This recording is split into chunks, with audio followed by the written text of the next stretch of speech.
leo utengwe kwa madhabahu ya kweli.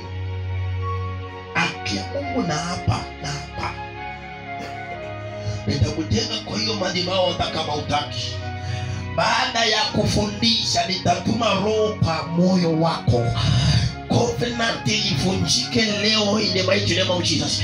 Ya madhabahu ya kweli. Amen. Ivunjike leo.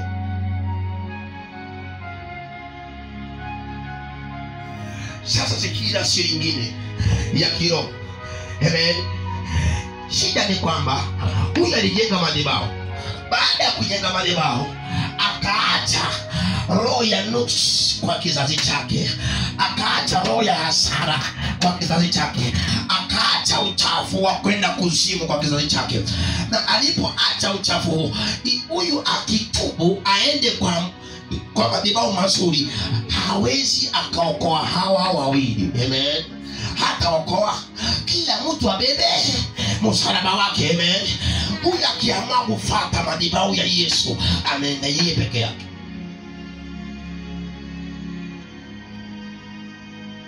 Akienda kwa madhabahu ya Yesu, in fact alipe gharama. Mungu ampe nguvu za kuweza kuprotect ndugu zake, sababu atakapokuwa kwa madhabahu mazuri atapata nguvu za kuprotect ndugu zake, lakini hatavunja covenant iliyo ndani yao. Ni yeye aushike aende avunje covenant ya Mungu. Mpige Yesu makofi mazuri.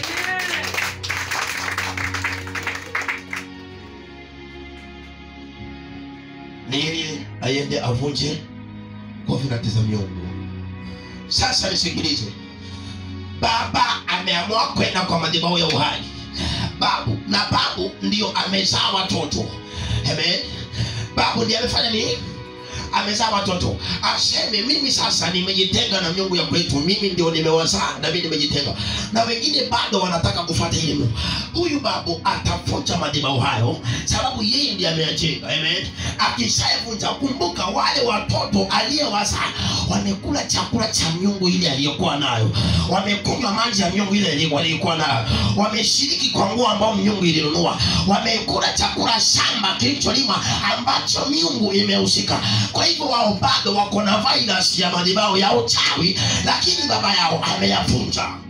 Amen. Baba yao amevunja madhabahu. Sasa akishavunja madhabahu, itabidi wakalishe chini kama vile Sabana alivyokuwa wakalisha chini na kuachana chanja.